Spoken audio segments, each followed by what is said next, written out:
Well, because that would allow me to be on my own. I am now a freelance publicist, writer, author, so I could spend more time here in the Philippines to be with my family and to be with my niece and my 93-year-old Lola. So I'm happy to have my own schedule right now. And what brings you to the Philippines, like, you know, this month? Did you see the inauguration, or Yes. what did you do?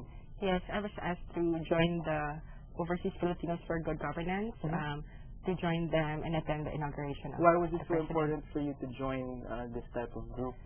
It's a historic moment in the Philippines. Right. We've worked hard to help him campaign among overseas Filipinos and celebration. I saw you last night at the one woman play. You're also there. You're also here to promote that, right? Yes. Could you tell us how you got into this promoting Leslie's play?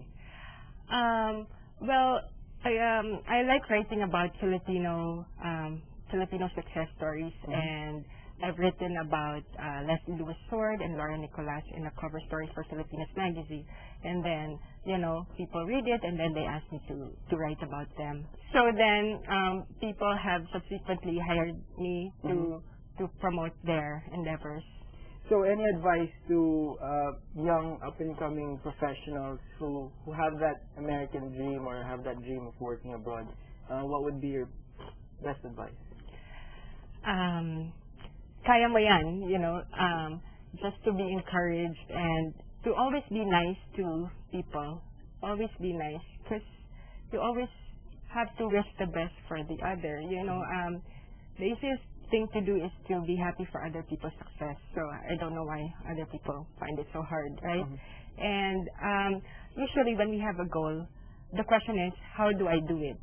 You know, the answer, I think, is find someone who's already done it. And hopefully that person will be kind and generous enough to give you concrete steps and real tips on how you too can become who you want to be. Okay, thank you very much, Carissa. Carissa Villacorta, thank you very much for coming. Okay. And that ends our episode for today. This also concludes Crossing Borders' year-long run here on ANC. We thank you, our viewers, for tuning in to our program, where we've tried to bring you stories of by and for Filipinos living and working overseas. We hope you found these stories informative, useful, and inspiring. Many Filipinos here and abroad continue these stories and spread Filipino pride. I'm Attorney Mike Templo. Thank you very much.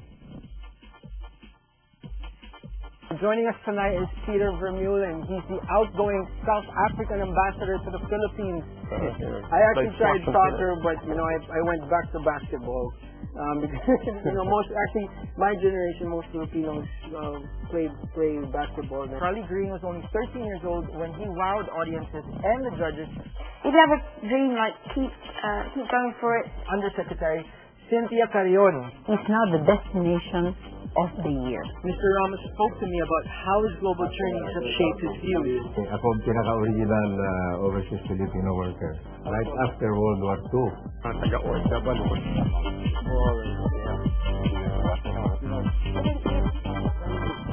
First pilot in aviation history to be certified to fly a plane using her feet.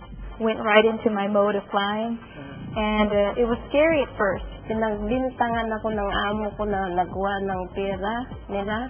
Sabi ko, balik, hindi ko makuha ang sahod ko. Yung 3 months na sahod ko, di ko kinuha yun.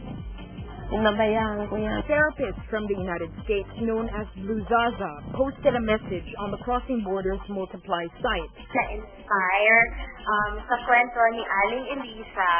Mga kababayan natin, may angat natin yung dangat. Because politically, program diversity.